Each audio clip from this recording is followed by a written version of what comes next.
Todo ser humano nasceu pra sonhar.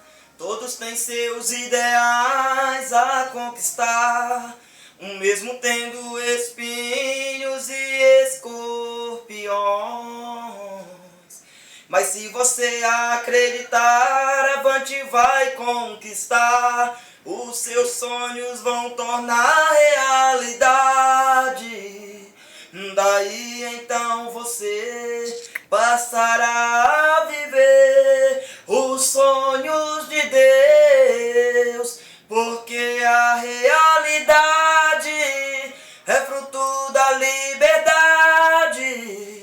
que um dia lá na cruz Deus provou. O sonho de Deus, profetizo que a partir deste momento você vai vivê-lo. O sonho de Deus na sua vida jamais pode morrer. O sonho de Deus é ver você feliz assim. Valeu!